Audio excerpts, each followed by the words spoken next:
Alors j'ai l'honneur, l'immense honneur d'être avec Araïk Margarian. Merci. Pourtant, tu fais ton retour après 3 ans d'absence, un retour victorieux face à Damien Pelletier, donc à l'Octofight 2019. Comme on peut le constater, tu as récupéré la ceinture des moins de 66 kilos. Pour un comeback, c'est un comeback réussi. C'est un combat, oui, c'est un combat réussi. Le retour, ça s'est bien passé. Bien sûr, j'ai affronté un combattant redoutable, Damien Pétier. On le voit qui est fin, tout ça, mais très fort, puissant.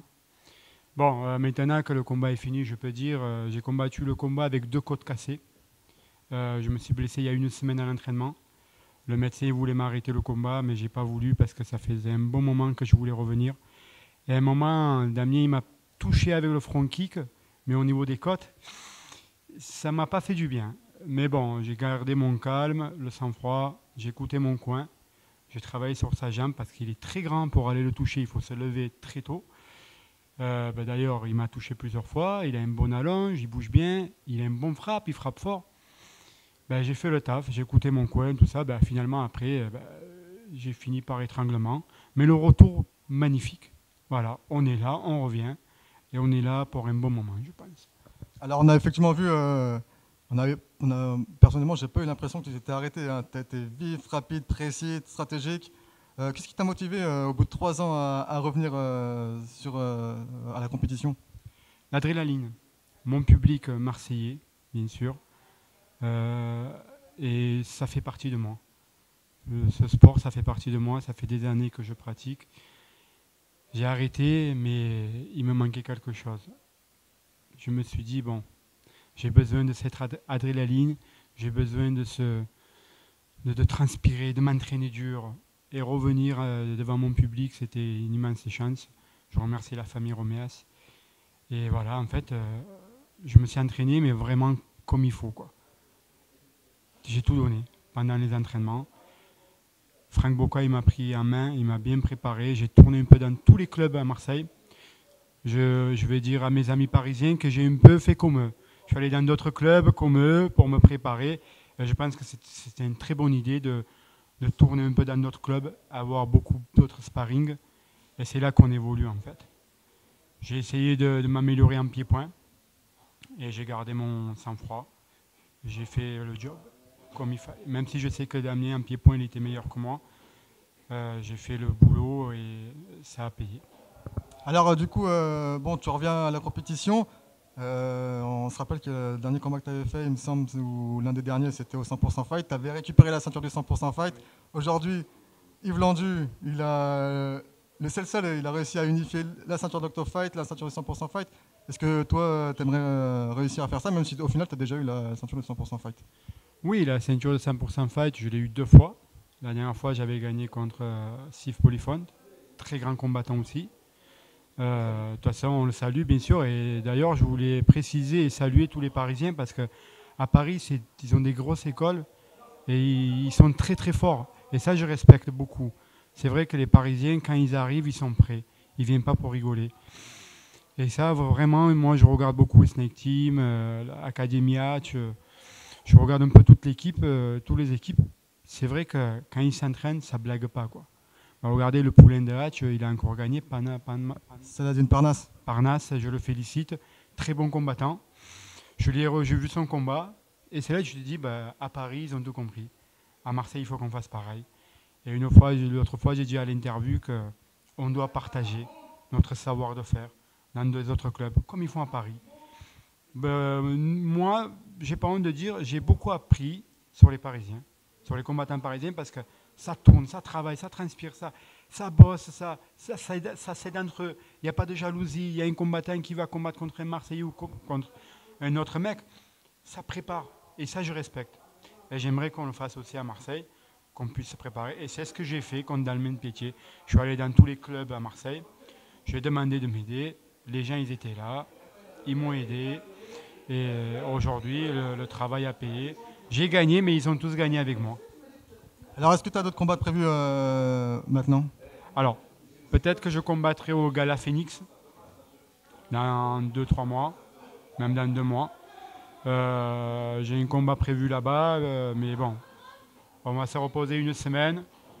Et après le repos, on verra. Mais je pense que je reviens, mais j'ai envie de recombattre parce que ça y est, c'est un mois. Je reviens, je revis, je suis bien, quoi. Ok, en tout cas, ouais, ben, super retour hein, devant ton public, en plus avant la limite. Merci beaucoup d'avoir pris ton temps. Merci entre guillemets, d'être revenu parce que c'est vrai que tu as un des plus gros palmarès et tu as un ratio de victoire qui est assez impressionnant. J'imagine que l'objectif c'est toujours pareil, d'être le numéro un en France au moins. On va essayer. Parce que les jeunes qui arrivent maintenant, bah, d'ailleurs, comme dans mon métier, ils ont la rage. Ils sont forts, ils sont complets. Nous, on est un peu, j'ai 30 ans, l'ancienne génération, on va dire. Mais les petits d'aujourd'hui, ils sont complets. Et tant mieux parce que c'est l'avenir. Ben, je me préparerai pour montrer que on est là aussi. Moi, j'aime bien aller à la guerre, j'aime bien souffrir. Je suis toujours là. J'ai pris des bons combattants en France, comme à l'étranger. Mais bon, je suis allé jusqu'au bout, que je gagne ou je perds. Mais, mais les jeunes d'aujourd'hui, ils font mal. Ils font très mal et il faut être attention, il faut faire attention.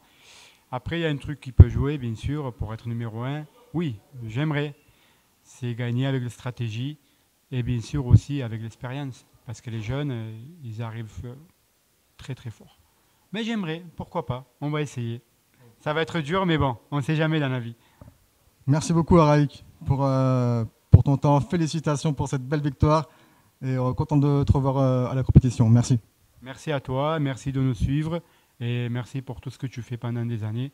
Ça fait plaisir, c'est grâce à toi aussi qu'on est connu, qu'ils nous voient et que notre sport s'est mis en valeur, que c'est un sport avec beaucoup de valeur, beaucoup de respect et que contrairement à ce que disent les autres, qu'on est méchant, qu'on est les mecs de la rue. Non, j'ai grandi dans les quartiers, mais on a le respect. Et dans ce sport-là, on se respecte.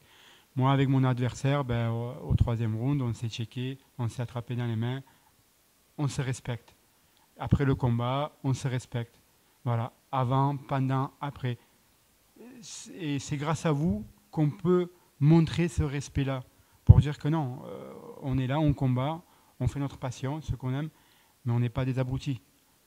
On aime notre sport. On n'est pas des gens qui vont menacer, qui vont faire n'importe quoi. C'est structuré, il y a des arbitres, il y a des juges, c'est des préparations, il y a des gants, il y a des protège-tibias, il y a des protège-dents. C'est une structure correcte, quoi.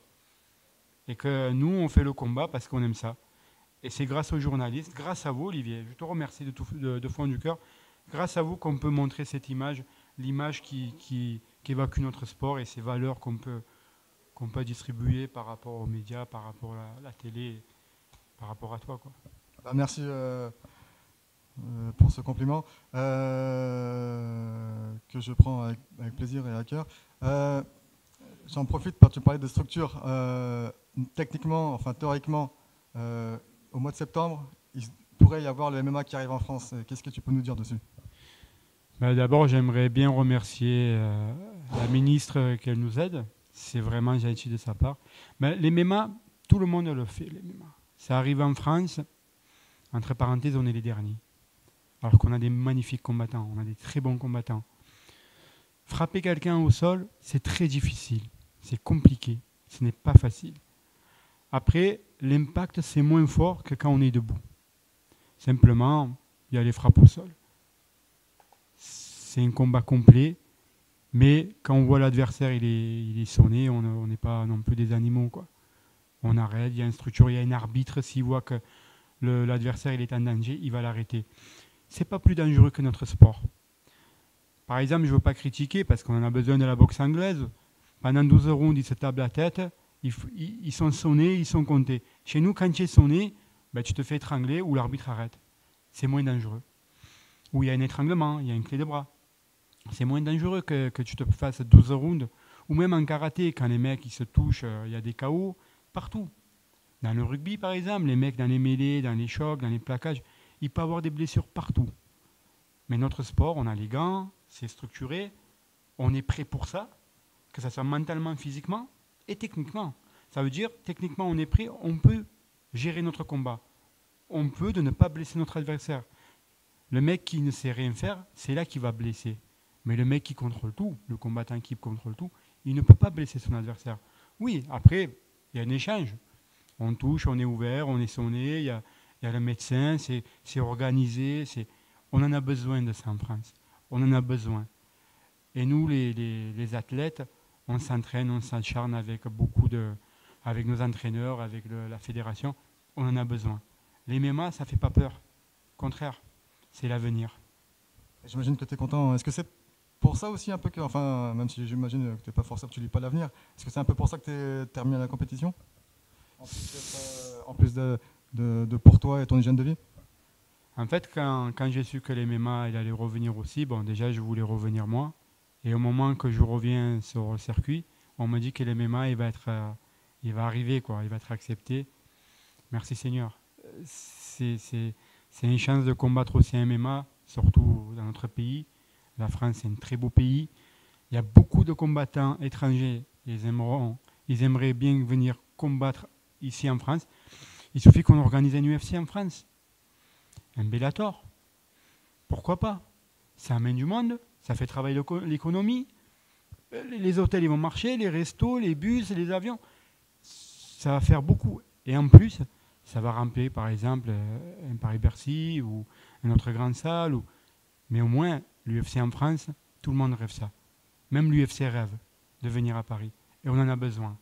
Et je pense que le jour arrivera, ce jour quand il arrivera, ben, on aura tout gagné, que ce soit nous, que ce soit les politiciens, ou que ce soit les ministres de sport, parce qu'on en a besoin. Et eux, quand ça arrivera, c'est là qu'ils vont comprendre qu'effectivement, on en avait besoin. Et les MMA, ça va cartonner. C'est l'avenir. Sur ces belles paroles, on est pour le MMA. Merci Raïk, Oui. félicitations Merci à et toi. au plaisir, à bientôt. À Ciao. bientôt. Merci à toi.